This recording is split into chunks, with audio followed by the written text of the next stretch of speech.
What I promised the speech would be about is the future of the software for the platform. And that's what I'm going to talk about now. So this has been a multi-stage process for it. It wasn't make an app that runs a coffee machine. Because the reality is this coffee machine was coming in to solve a problem that was unsolved and is unknown how to solve. Specifically, how do we make espresso with light roast beans? That was the problem that was not solved. Espresso machines have largely co-evolved in Italy with Italian roasts, and they're excellent at making Italian roast espresso. But as soon as light roast came out, the plumbing that had been hardwired to make that espresso style didn't work. And I think this is really the key thing that Scott Rao did for me, is he kept saying, we don't know. And coming from an authority, that actually had weight, which is, if this authority tells me we don't know, I thought that's an interesting problem to solve. And I didn't like light roast espresso because I'd gone through a tour of Portland and Seattle, and there'd be notes like acid bomb, lemon and grass, rye bread, right? And none of these things are pleasant. Who wants asparagus lemon soup?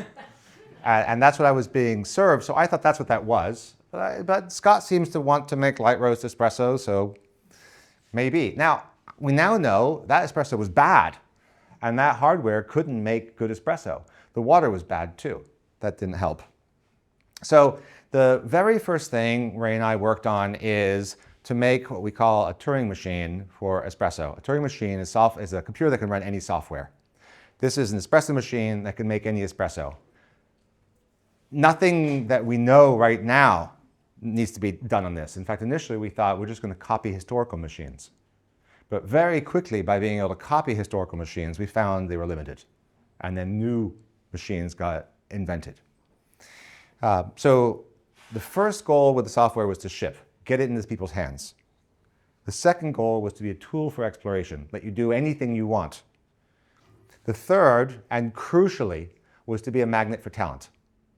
So I've made this thing that's a tool for exploration. Now, how do I get people who actually know far more than us, which isn't difficult, to use it to try and make coffee? And we didn't really get anywhere.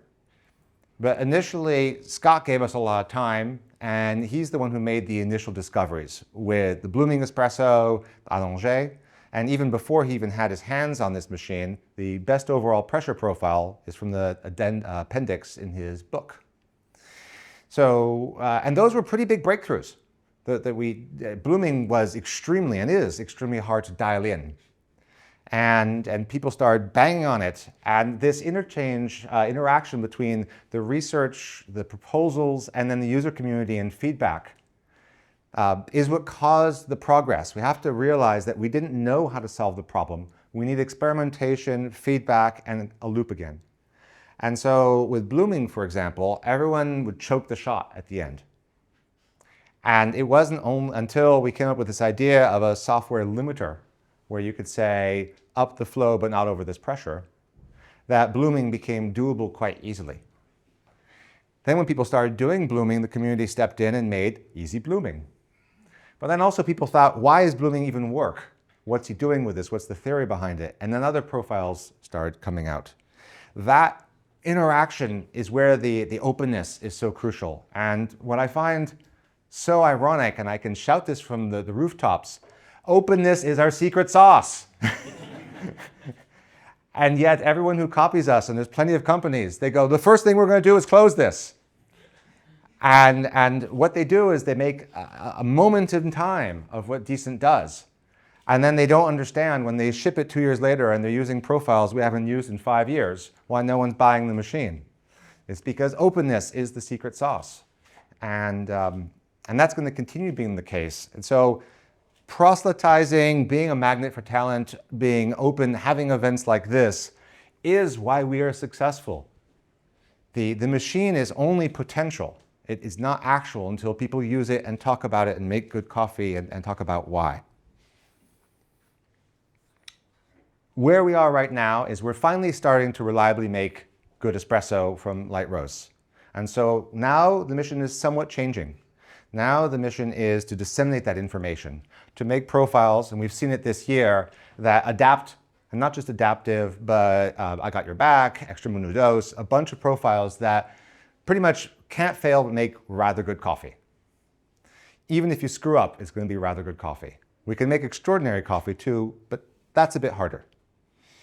The next step, and that's what I'm spending the next year and a half on, is going and focusing on beans as the source. Because initially the problem has been the profiles.